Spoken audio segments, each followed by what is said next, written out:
Lo primero es agradecer a la Asociación de Dirigentes de Marketing por la invitación y también en particular por el saludo referido y aprovecho a hacer extensivo el agradecimiento a tantos que han dado muestras de afecto y de solidaridad ante lo que ocurriera en el día de ayer con el fallecimiento de una persona que queremos mucho en el partido, que tenía un papel muy importante, secretario general del partido y con un futuro lamentablemente trunco por delante que nos duele mucho. Un agradecimiento a todos. Vamos a estructurar la exposición en torno a los tres temas principales que son la parte medular de nuestra agenda: el empleo, el salario y las relaciones laborales. Y lo vamos a organizar en tres partes. Por un lado, vamos a hacer una rápida evaluación de lo actuado y de la situación actual en cada una de las tres dimensiones. En segundo lugar, cuáles son los desafíos y las propuestas para desarrollar en adelante. Y finalmente vamos a presentar algunas reflexiones finales de alcance un poco más amplio. En el punto de partida con respecto al empleo, teníamos una situación de deterioro de los últimos años del gobierno anterior.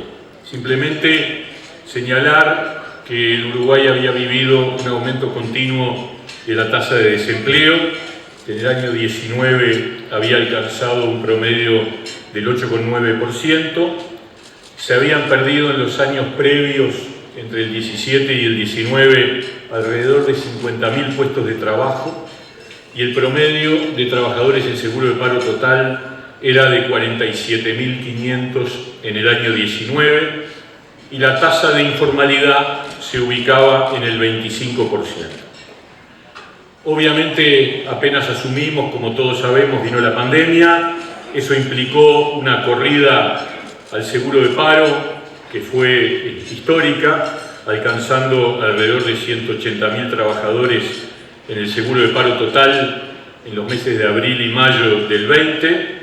Aumentó la tasa de desempleo, que se ubicó en el orden de entre el 9 y el 11% durante el año 2020, y obviamente nos llevó a llevar adelante una fuerte estrategia de sostén tanto para las empresas como para los trabajadores, sobre la base de los regímenes especiales de seguro de paro, diferentes tipos de subsidios y, como ustedes bien saben, la creación de una nueva modalidad de seguro de paro, que es el seguro de paro parcial, que fueron realmente muy significativos para contener un impacto en el empleo que de todas maneras existió, y también en la sostenibilidad de las empresas, porque estas medidas tienen una doble faz. No solo eran un impacto favorable para sostener los puestos de trabajo, sino también para sostener la viabilidad de muchas empresas que estaban en situación de dificultad. Hemos recuperado el empleo con mayor velocidad de la prevista. A fines del 21 ya se habían alcanzado los niveles de empleo de 2019 e incluso en algunos indicadores importantes se habían logrado resultados que son correspondientes al nivel de años anteriores al 2019. Yo recuerdo que a mediados del año pasado los principales especialistas en el tema de empleo pronosticaban que el Uruguay iba a recuperar los niveles previos a la pandemia en la segunda mitad de este año. Sin embargo, como acabo de decir, un año antes de lo previsto, y también aprovechemos para señalar, con un crecimiento de la economía que a mitad del año pasado la oposición reclamaba que el Ministerio de Economía bajara las expectativas, que eran de 3,5%, y terminamos creciendo al 4,4%, casi un punto más, no solo bastante más de lo que la oposición creía que iba a ocurrir y casi un punto más de lo que el propio gobierno estimaba. Los seguros de paro bajaron a una cifra que está oscilando de aquellos 180.000 de abril-mayo del 20, la cifra de seguros de paro oscila desde fines del año pasado entre 46 y 48.000 trabajadores, de los cuales casi 10.000 son de seguro de paro parcial, es decir, son trabajadores que trabajan menos tiempo, pero que están trabajando, con lo cual la cifra de seguros de paro total está en el orden de 37.000 trabajadores, que es equivalente al promedio del periodo 2015-2018. O sea que es mejor situación que la que teníamos en el último año previo a la pandemia. Por otro lado, la recuperación de los indicadores laborales de empleo, comparada con diferentes países de la región y del mundo, entre ellos Estados Unidos, Canadá, España, indica que a fines del año pasado éramos el país que más rápido había vuelto a los indicadores previos a la pandemia, tanto en tasa de desempleo como en tasa de empleo. Por otra parte, descendió la tasa de informalidad, pasando de un promedio del 25% que recién mencionaba en el 2019 a un 22% constante en la actualidad, que al principio creíamos que era simplemente el impacto de la pandemia que obligó a muchos trabajadores informales a retirarse del mercado de trabajo. Pero recuperados los niveles de actividad, las cifras de informalidad mantienen una reducción de 3 puntos. Por supuesto, somos por lejos el país de América Latina con la menor tasa de informalidad. Y yo agrego, esta reducción está asociada a una valorización de la importancia de la formalidad laboral en tiempos de crisis, como los que acabamos de vivir. Nosotros entendemos, y hay estudios que así lo sostienen, que al menos una parte de la caída de la informalidad está relacionada con la valoración que los trabajadores y empleadores hicieron de cuando las papas queman, cuando viene la tormenta, el resguardo de la formalidad que permite una respuesta mucho mejor que el que no está en situación de formalidad. Ha aumentado también el número de empleos verdes, duplicándose en 5 años hasta alcanzar hoy casi 90.000 empleos en todo el país, con respecto al 2017-16, en donde eran la mitad, es decir, 45.000. Este desafío es muy importante porque debemos promover en los próximos tiempos, para un camino de desarrollo laboralmente sostenible, la multiplicación de los empleos verdes. Con respecto a la protección del empleo y de las condiciones de trabajo, debemos destacar que en los tiempos más adversos y a pesar de las dificultades, la inspección laboral de este ministerio se incrementó en 2020 con respecto al 2019 y en 2021 con respecto a 2020, a pesar de que en muchos países de la región y del mundo esa actividad se cerró durante los tiempos de pandemia. En Uruguay, lejos de eso, alcanzamos una protección a un mayor número de empresas que fueron inspeccionadas y un mayor número de trabajadores. Nos sentimos obviamente orgullosos de haber podido mantener e incrementar esta tarea que da las garantías al mundo laboral y en particular a los más débiles, mientras en otras partes del mundo no pudieron continuar realizándola. En síntesis, hemos recuperado los niveles de empleo y nos proyectamos hacia una mejora cada vez mayor, tanto en cantidad de puestos de trabajo como en las condiciones laborales. En ese sentido, vale recordar la reiteración del número que el Ministerio de Economía maneja sobre la creación de puestos de trabajo en el presente año, donde se habla de un crecimiento de 40.000 puestos de trabajo más. Veremos a fin de año, pero tenemos la certeza de que el incremento del empleo deberá seguir ocurriendo de la mano del crecimiento de la economía. Con respecto al salario, también la pandemia y su impacto en el mundo productivo generó una afectación que fue asumida conscientemente. El actual gobierno tenía previsto antes de asumir como objetivo que no hubiera pérdida del poder adquisitivo del salario. Conviene recordar de todos modos que ya en 2019 el salario real había dejado de crecer, reflejado en el índice medio de salarios, que mostró una pequeña reducción con respecto al año 18. Como ustedes saben, en julio de 2020 acordamos en el Consejo Superior Tripartito una pauta que determinaba que el salario estaría relacionado con la evolución de la economía. Por lo tanto, la caída del Producto Bruto Interno registrada en 2020 impactó sobre los criterios de las pautas salariales adoptadas en la octava ronda del Consejo de Salarios, determinando que a mediados del 21 se consolidara una pérdida para los salarios privados de todos los sectores de actividad que negocian en este ámbito. Al mismo tiempo, los ajustes del sector público, determinados por la norma presupuestal, también expresaron una caída del poder adquisitivo del salario público en el transcurso del año 21.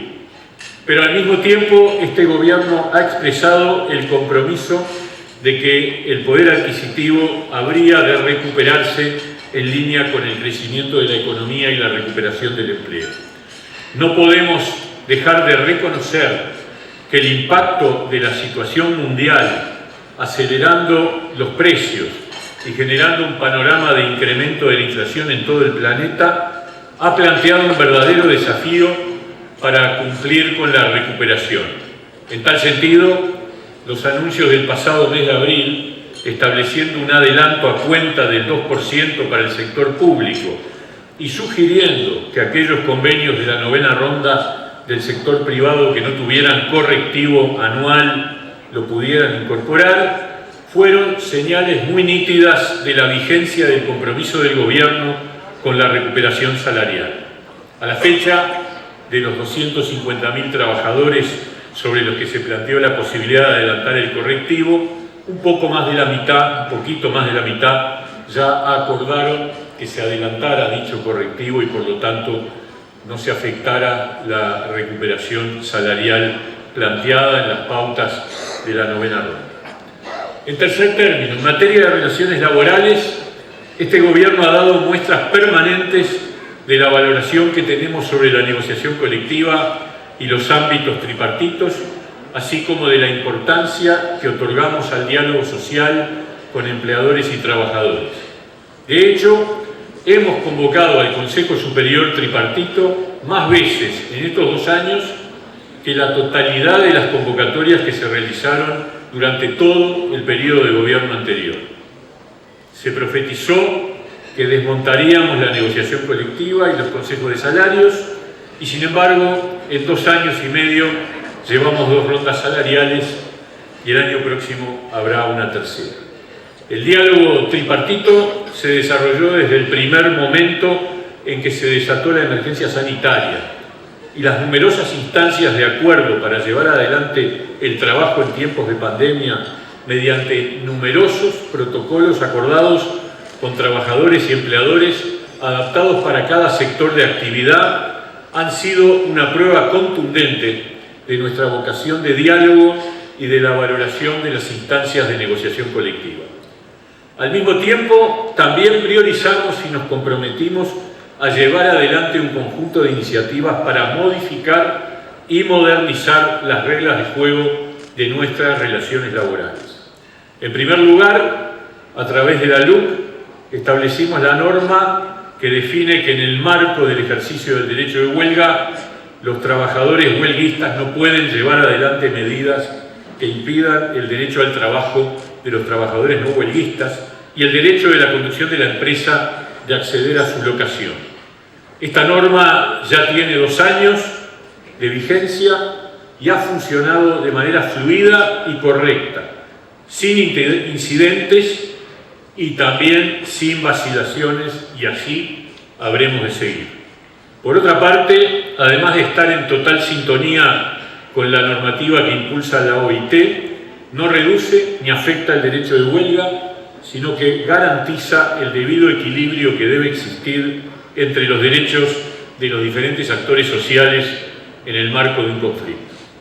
En segundo lugar, impulsamos un proyecto de ley que ya tiene media sanción en el Parlamento y que seguramente será ley en el próximo mes, que establece el procedimiento para obtener la personería gremial. Este proyecto se promueve para desarrollar las garantías de los propios trabajadores y de los empleadores. La personería gremial constituye un trámite más ágil y simple que la personería jurídica de las asociaciones civiles del MEC y está en línea con varios ordenamientos jurídicos en el mundo donde se prevén este tipo de personerías específicas para los actores sociales del mundo laboral. La existencia de la personería gremial será un requisito para que estas organizaciones tengan derecho a acceder a información reservada y también para que se realice el descuento de la cuota gremial por planilla. Ambos requisitos se exigen en favor de las garantías de los propios trabajadores para evitar situaciones que hoy y mañana podrían ser muy lamentables en la medida que las cuentas de una organización queden a nombre de personas concretas que nunca se sabe lo que puede ocurrir. Presentado al Parlamento un proyecto de ley para adecuar la ley de negociación colectiva a los dictados de la OIT. Esto en respuesta a la queja que las cámaras de comercio y de industria junto con la Organización Internacional Empresarial presentaron hace ya más de una década para corregir el contenido de la ley de negociación colectiva.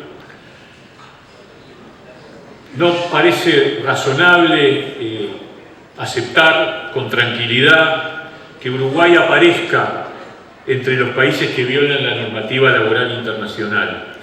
Hay que recordar nuestra prestigiosa historia en materia de observancia de la normativa laboral internacional y de la ratificación de los convenios internacionales del trabajo. El Uruguay es uno de los que más convenios internacionales ha ratificado.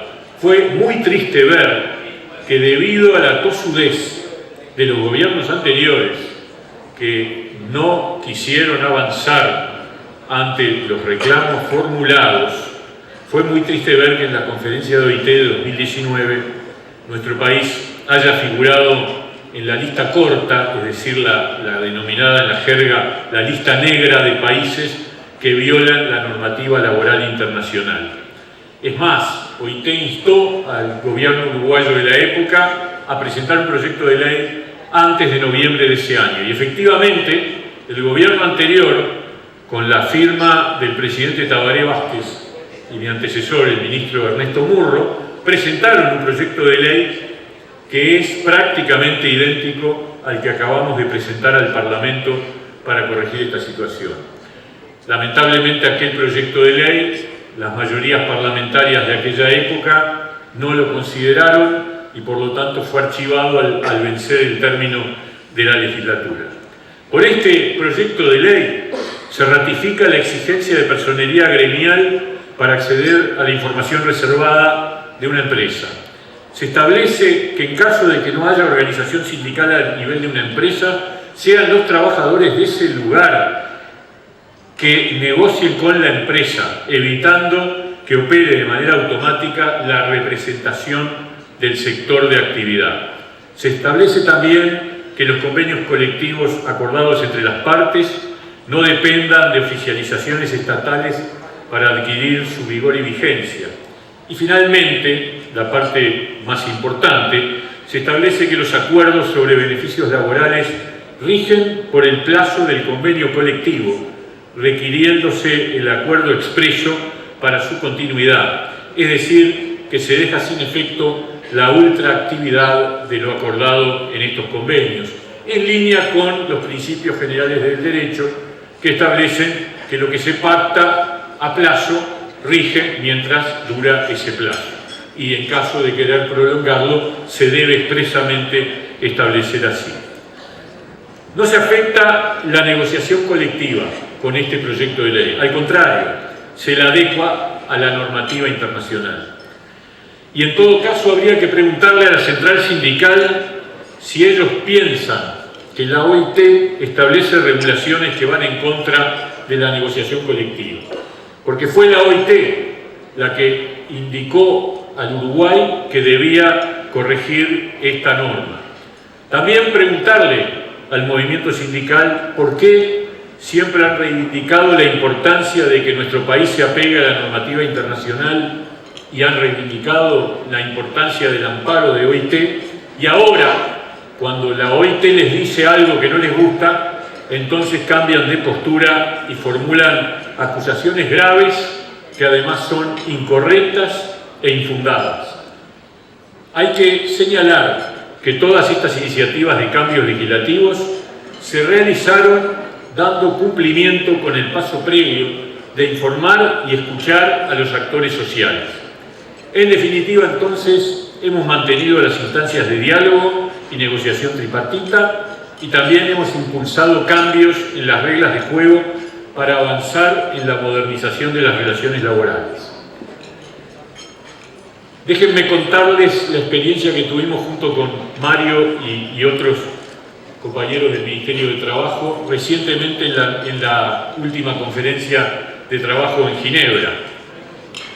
Recibimos el interés de varios países de la región, de reuniones y también de fuera de la región, de reuniones bilaterales para conocer la normativa del Uruguay, cómo había el Uruguay enfrentado la pandemia, cuáles eran sus regulaciones en materia de seguros por desempleo, también de otro tipo de normativas, lo cual nos hizo sentir que Uruguay estaba en el rol que tradicionalmente corresponde al país, es decir, ser un vocero y un referente de la normativa laboral nuestra y que sirva de referencia a nivel internacional. Fue un motivo de mucho orgullo haber tenido 6 reuniones bilaterales solicitadas por otros ministerios de trabajo de otros países para que les contáramos nuestra experiencia.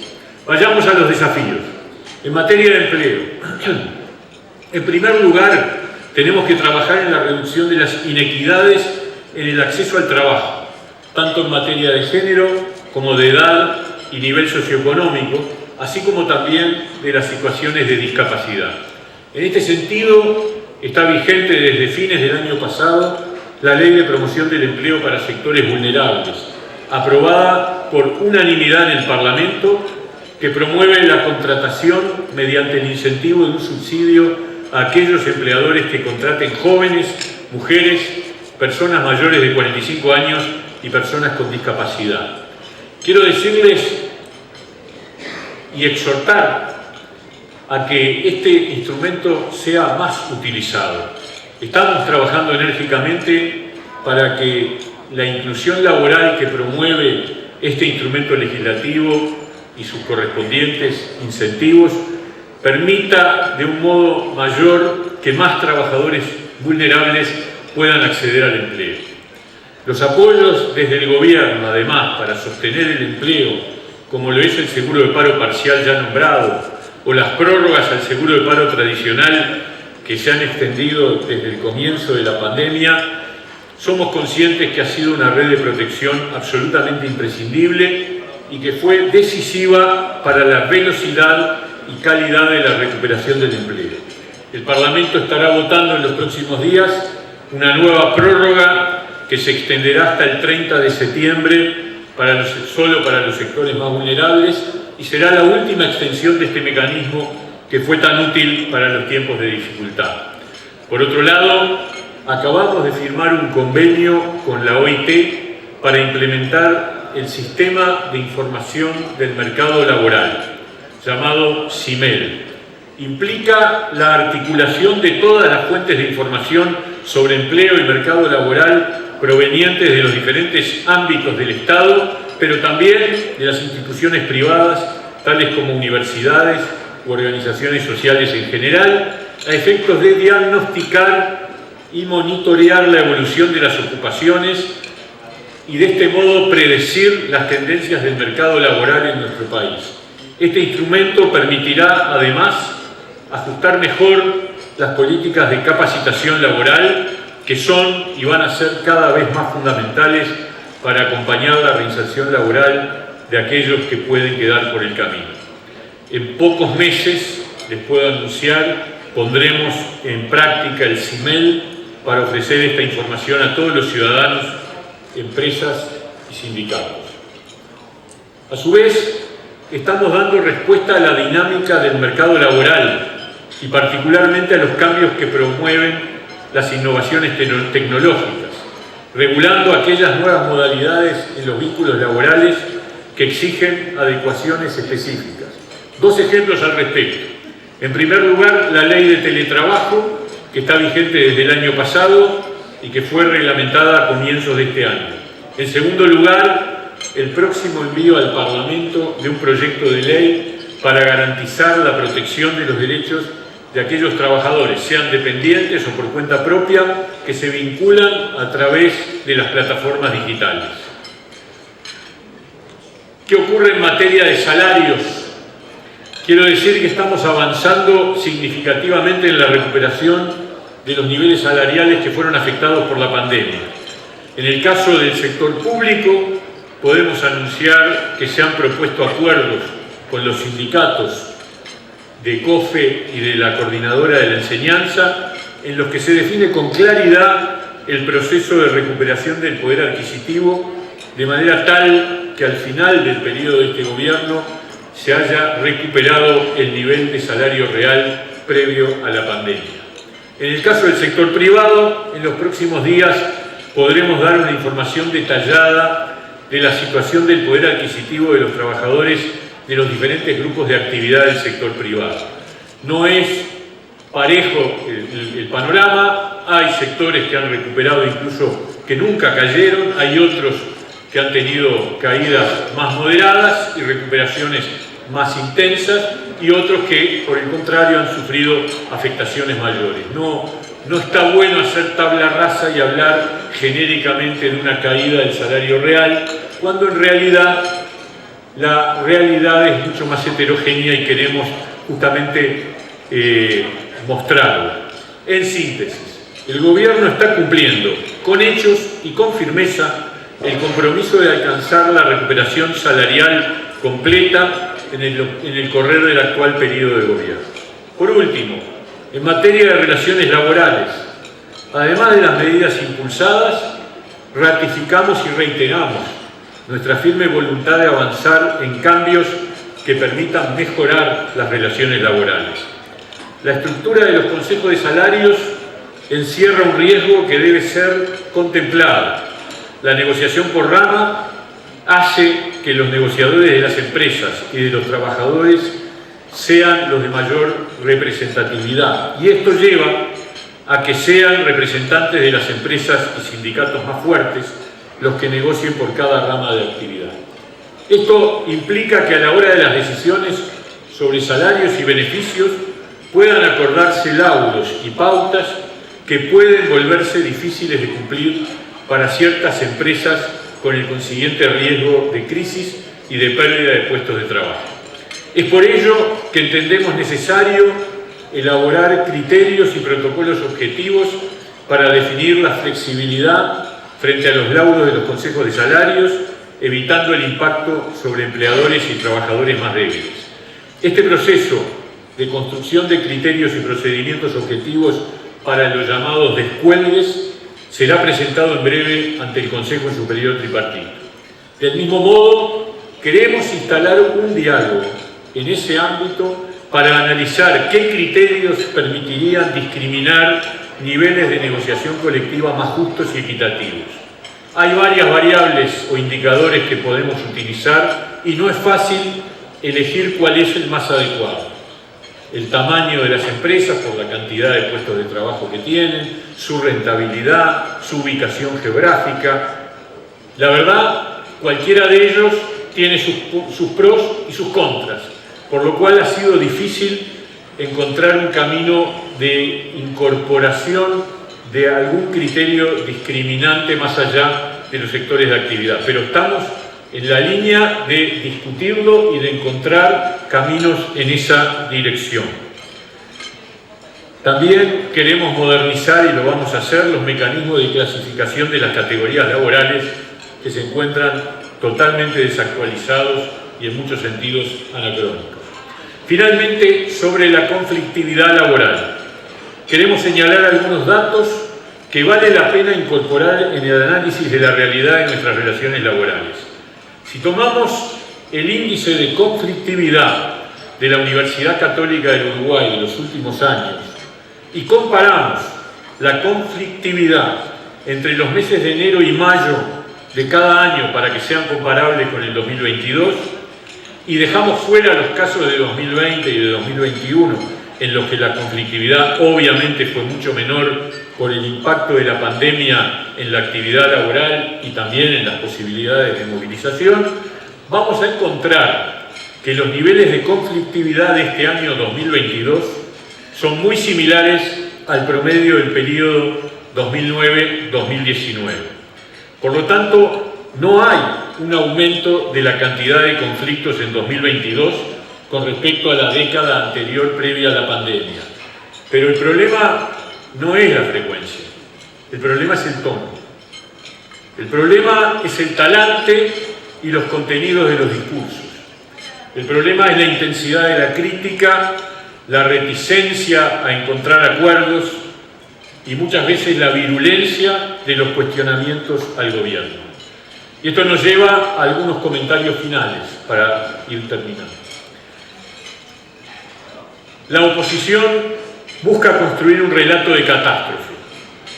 Habla de aumento de la pobreza, de inseguridad alimentaria, de problemas de empleo, de promoción del desmantelamiento del Estado y de las empresas públicas, y ahora agrega en estos últimos días un relato reciclado de privatizaciones que es absolutamente insostenible. Se busca construir un relato de alarma pública. Aparecen términos totalmente ajenos a la realidad que vive nuestro país. Escuché hablar de masacre nacional, de desastre. Se dice que se gobierna para los ricos. Se ignoran los hechos y los datos y esto lo tenemos que controvertir con total firmeza, fuerza y decisión. Para empezar, se habla de nuestro país como si fuera una cápsula aislada del mundo, ajena e independiente del hecho de que el planeta entero sufrió una pandemia y ahora el Occidente enfrenta una guerra que afecta a todo el mundo. En el mundo, en el 2020, aumentaron en 110 millones las personas pobres. No se toma en cuenta este pequeño detalle cuando se analiza la pobreza en nuestro país. En el mundo, en 2020, se perdieron más de 100 millones de puestos de trabajo. Y los niveles de salario cayeron entre 2020 y 2021 en un 6%. El Producto Bruto Interno del planeta se redujo en un 4%, el Producto Bruto Interno del planeta, en un 4% en el año 2020. Y en el mundo la inflación está impactando en las sociedades más desarrolladas con niveles que no tienen antecedentes en décadas. Basta mirar algunos canales internacionales o simplemente escuchar las noticias internacionales. Es cierto que aumentó la pobreza en nuestro país, como ocurrió de manera incluso mucho más aguda en muchos países del mundo. Pero no menos cierto es que en el 2021 se redujo la pobreza con respecto al 20 y seguramente este año alcanzaremos números muy cercanos a los que existían previos a la pandemia.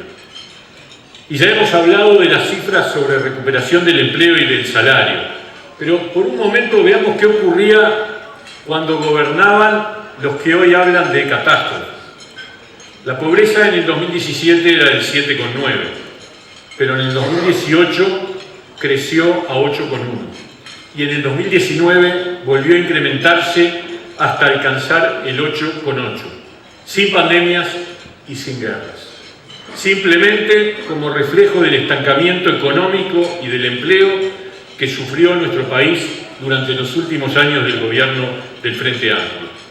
Por su parte, la indigencia que corresponde a aquellas personas que no alcanzan con sus ingresos a cubrir sus necesidades de alimentación, era en 2018 el 0,1% de la población, pero en 2019, sin pandemias y sin guerra, se duplicó al 0,2%. Y después de las catástrofes que tuvimos que enfrentar, hoy está en 0,3%. Se intenta imponer ahora el relato de que este gobierno busca desmantelar el Estado y privatizar las empresas públicas. Ya se quiso construir esta imagen con la decisión de la portabilidad numérica en Antel y lo que ocurrió fue totalmente distinto de lo que se profetizaba. La extensión del derecho a brindar servicios de Internet no es otra cosa que la consecuencia de fallos judiciales que así lo determinaron y obligaron, aunque no se haya cumplido en años anteriores. Tampoco afectará a Antel, sino que beneficiará otra vez a los ciudadanos, que deben ser el objeto principal de nuestras políticas públicas, de todas ellas. La asociación con privados en el sector del cemento de ANCAP no es otra cosa que un camino que debió haberse transitado hace muchos años para revertir pérdidas enormes que desde hace décadas viene pagando ANCAP y que obviamente afecta a todos los uruguayos. Afectación a nuestro patrimonio fue haber fundido ANCAP en el periodo anterior en plena situación de facilidades y haber tenido que pagar 800 millones de dólares para evitar que la empresa pública más grande del país se fundiera. ¿Se puede hablar con autoridad de defensa de las empresas públicas cuando además se llevaron adelante proyectos absolutamente gravosos para el país como la regasificadora y podríamos seguir? Lo que es muy cierto es que nuestro país es hoy una referencia internacional por su estabilidad institucional, por su certeza jurídica, por su equilibrio económico, por la capacidad de recuperar el crecimiento y el empleo a un ritmo más rápido del que se pronosticaba, por haber expandido el gasto social, sí, el gasto social, muy significativo para sostener a los más débiles.